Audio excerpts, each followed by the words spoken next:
Veja, eu acho que na minha história pessoal foi uma consequência de uma ação política. Eu sou fundador nacional do PT, comecei como movimento estudantil contra o regime militar e fui um dos organizadores do Partido do Paraná em Ponta Grossa. Então, a consequência natural foi uma candidatura, sempre apresentando o ideal partidário, o ideal do Partido dos Trabalhadores. Então, isso me levou a ser vereador, a ser prefeito de Ponta Grossa, ser deputado, é o 4º mandato já. Só que eu não concluí todos, né, porque eu me elegi prefeito no meio do 2º mandato de deputado. Uma coisa que acontece no mundo inteiro, eu acho que a política tem cada vez menos poder. E eu sou de uma geração que acreditava muito em uma certa autonomia, na possibilidade da política fazer transformações profundas no mundo real. E hoje, numa época da globalização, da técnica, que mesmo o presidente da República, que é a maior autoridade política do país, o poder dele é muito limitado pelas estruturas econômicas, né, pelas estruturas internacionais. Coisa até um pouco impessoal o poder do mundo hoje, né?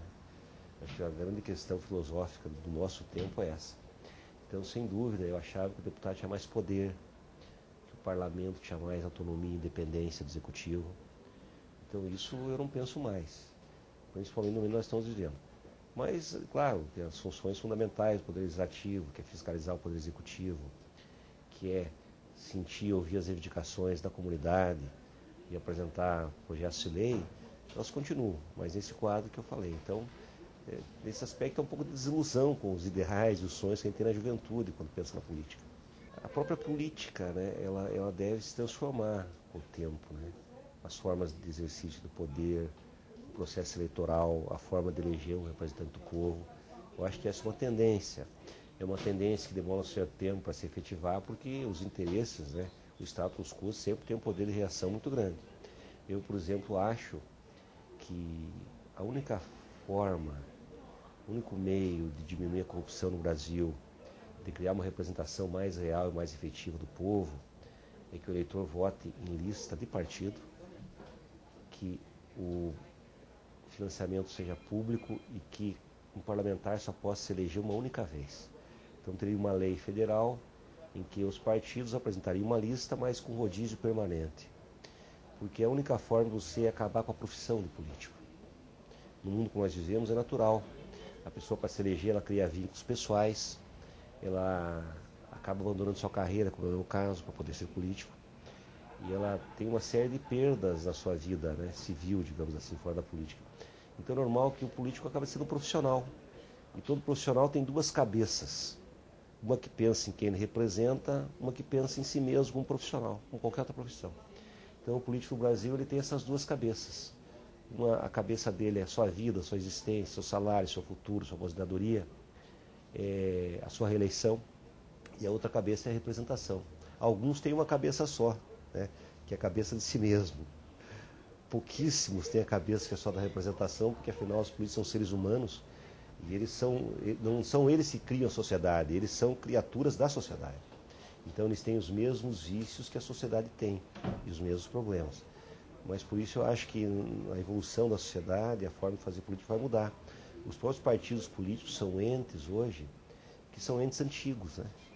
E os sindicatos estão passando por sérias crises. Então há uma crise geral da representação em função desse mundo novo, da globalização, um mundo em que as forças invisíveis ou impessoais dominam cada vez mais a ação dos seres humanos. Eu acho que essa é a grande questão da humanidade.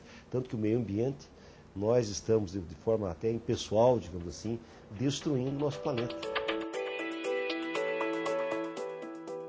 É uma rotina interessante. Eu acho que para ser político, a primeira questão é ter que gostar do povo e respeitar as pessoas. Sentir prazer em lidar com as pessoas, né? Um prazer no conflito permanente, a tensão.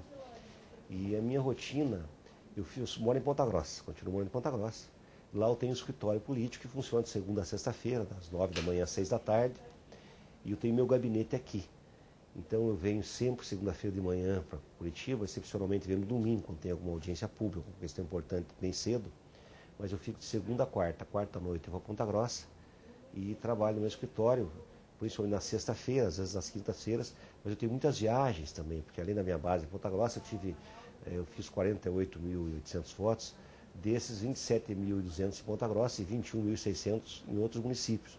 Então eu trabalho principalmente na região dos Campos Gerais, trabalho no litoral com pescadores, comunidades tradicionais, E trabalho também na região sul do Paraná, que é uma região de agricultura familiar muito forte, tradicional, de migração polonesa, também tem uma significância cultural muito grande no Paraná.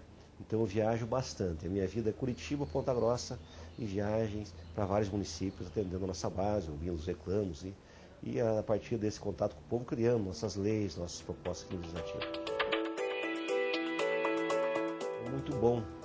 E no PT nós temos uma tradição de criar mediações, né? Porque nós trabalhamos muito com organizações comunitárias. Então eu trabalho muito com associações de moradores. Ponta Grossa mesmo tem 280 associações, eu participei da criação de mais de 100. E trabalho com dirigentes sindicais de Ponta Grossa da região, organizações, por exemplo, colônias de pescadores, organizações culturais, entidades da sociedade civil, mas também tenho contato direto com o povo. Hoje mesmo, eu estive numa entidade de São José dos Pinhais, de manhã, eu estive numa favela, conheci alguns líderes da associação comunitária, passei a manhã inteira em contato direto com lideranças comunitárias e com a população, ouvindo seus reclamos e trazendo novidades para o meu gabinete. A maior parte dos pedidos são pedidos coletivos, mas há também muitos pedidos individuais. É uma cultura no Brasil que o político pode tudo, né? Então, existem até alguns pedidos que são impossíveis, nós temos que dizer, esclarecer o eleitor, outros pedidos que são possíveis, né? Às vezes depende de um contato que o eleitor não tem condições de fazer, e a gente contribui também nesse sentido. Mais estranho, me lembro, tem que escrever um conto sobre isso. Um dia eu estava no meu gabinete em Ponta Grossa, numa eleição, e chegou uma mulher com o marido, e ela pediu para mim, eu recolhi na sala, o que a senhora quer? Eu queria que o senhor me desse um passarinho. Fosse na Casa Anel comprar um passarinho. E ela ficou brava, disse que não tinha sentido, tinha pessoas ali, né?